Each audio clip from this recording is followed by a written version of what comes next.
जसं लाईव्हमध्ये बोललो तसंच झालं. मी लाईव्हमध्ये बोललो होतो, तुम्ही एकदा निफ्टीचा चार्ट जाऊन बघा. आज रेड कॅन्डल्स फॉर्म झाल्या सकाळपासून आणि मी बोललो होतो एक खूप फास्ट रिव्हर्सल कॅन्डल बनणार आहे ग्रीन कलरची. आणि जर त्यावेळी त्यांनी जर 60 क्रॉस केला तर आपण स्ट्रॅटेजी नंबर 2 जर फॉर्म झाली तरच ट्रेड करू, नाही तर ट्रेड अवॉइड करू. पण त्यांनी जसं बोललो तसंच एक रिव्हर्सल कॅन्डल बनवली, पण त्यांनी 60 क्रॉस नाही केला. मग मला तिकडं एक बॉलिंजर बँडचा एक लेवल दिसली आणि मी लगेच त्या लेवलवर प्राइस ॲक्शन बघितलं आणि ट्रेड केला. ती काय लेवल होती मी उद्या लाईव्हमध्ये तुम्हाला डिस्कस करेन. बॉलिंजर बँडवर का मी ट्रेड घेतो आणि कशासाठी बॉलिंजर बँड यूज करतो हे तुम्ही नक्की उद्या लाईव्ह अटेंड करा, त्यात मी सर्व सांगणार आहे. तर बॉलिंजर बँडवरच मी आजचा ट्रेड घेतला कारण मला टार्गेट आपल्या रिस्क रिवॉर्ड प्रमाणे फेवरेबल दिसत होता. मी लगेच तिथं ट्रेड एंटर केला आणि मला माहिती होतं मार्केट साईडवेज आहे, ॲक्च्युली मार्केट अवॉइड करायचा होता.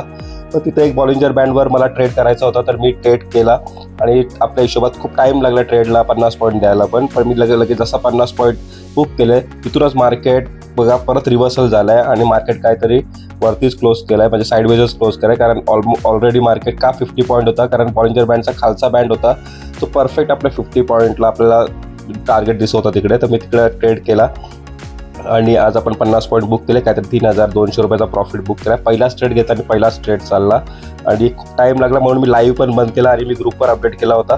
थँक्यू.